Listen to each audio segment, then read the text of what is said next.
da ikustea langile klasea antolaturik. Ospatzekoa da ere ikustea hemen Euskal Herrian sindikatu indartsuak ditugula. Eta noski, ospatzekoa da ikustea LAB sindikatua, ezkertiarra, abertzalea, 50 urte betetzen dituela. Gaur hemen LAB sindikatuaren 50. urteurrena ospatzera etorri gara. Ea festa giroa topatzen dugun. Zuri zer gustatzen zaizu esatea jendea?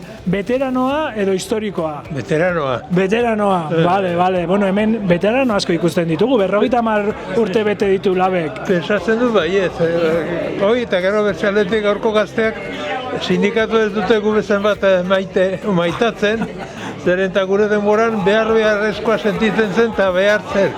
Horaia jendea nola baitere uste du, horiek denak ditu den eskubide guztiak zerutik heldu direla. Jendea berda antolatu, noiz baitere nahi bari duzu edo zen gauza horrela eraman. ¿Para qué sirve un sindicato en el siglo XXI? Pues sirve de mucho, para defender a los trabajadores. El sindicato hace mucho por nosotros, porque es el único que nos ayuda a luchar por los derechos. Imanol, 50 urte, benetan esango nuke gazteagoa zarela. Bai, hori esaten dute. 50 urte bete egin ditu LABek aberatzei izorratzen. Zer duzue aberatzen kontra? Hori da, bokazio horrekin jaio ginen duela 50 urte, eta esan dezakegu 50 urte ostean klabe berdinan jarraitzen dugula, ez? Aberastasuna banatzea ezinbestekoa da, eta horregatik izango gara beti enpresarien eta gehien dutenen amets gaiztoa. Gaur egun esaten da askotan zertarako sindikatuak, zertarako balio dute, ze papera bete behar dute sindikatuek gaur egun gure Euskal Herrian. Sindikalismoa eta euskal sindikatu borrokalariak beharrezkoak gara aurrera egiteko. Herri bezala askatasuna lortzeko eta sozialki aldaketak lortzeko eta langileen aldetik babes hori jasotzen ari garela. Lehen esaten genuen ospatzekoa dela langileria antolatua ikustea, baina gaur ona iritzi naizenean ez dute antolakuntza asko ikusi zeren ez dago ez aluntza. Eske egun garrantzitsuena izango da maiatzaren lehena. Hor egongo da herri baskaria, baskari erraldoi bat eta jai egiteko ere gunea.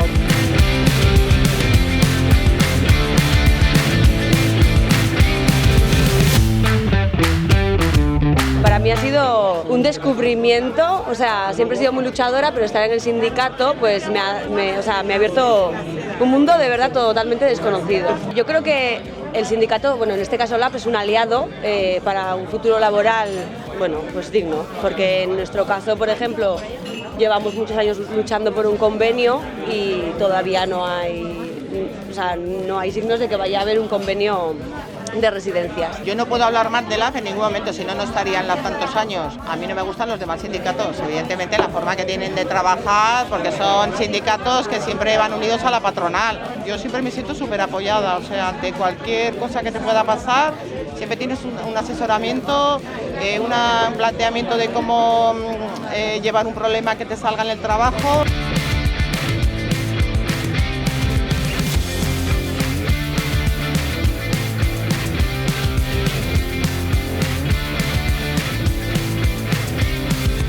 LABekoa naiz, 1987tik garai hartan egiteko ez dakizer komunikatu bat, adibidez oso zaila zen.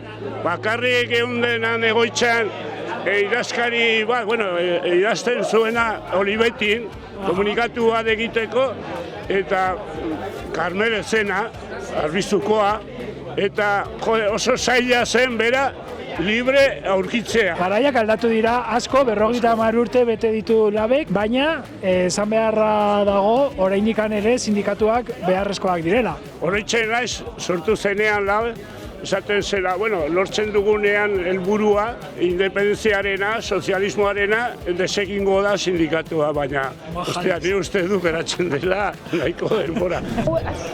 Ja lanean hasi eta afiliatu, pues igual 20 urte baino gehiago, bai. Nire kasuan ja prozesu naturala izan zen, lanean hasi naiz, langile bat naiz, beraz afiliatu behar naiz, eta zen nun afiliatuko naiz, nire ideiekin badatorren sindikatu batiak. Zuk uste duzu hori galdu egin dela pixka bat, orain ja jendeak beste modu batez ikusten dituela sindikatuak? Bai, nik uste baietz, neurri handi batea, bai, gurean oraindik zertxo entenduko da, baina nik uste dut orain ja pixka bat badagoela behar bat zerbitzua, ez da hainbeste militantzia edo langile kontzientzia, hori da. Eta zer pintatzen duen sindikatu batek hemen Euskal Herrian zer egin behar du?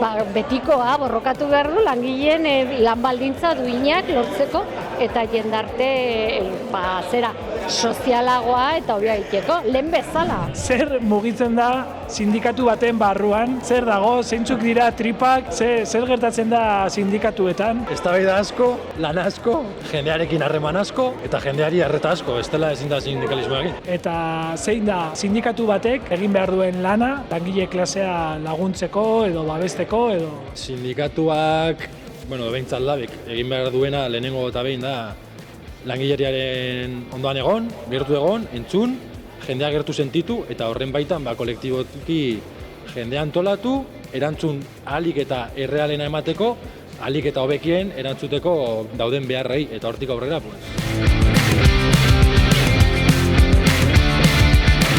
Ikusi duzuen bezala, luntz ez dugu topatu eta festa giro handirik ez da ere. Baina borrokarako grina eta langile klasearen alde lan egiteko borondate handia, bai, maiatzaren lehenean lehertuko da jaia.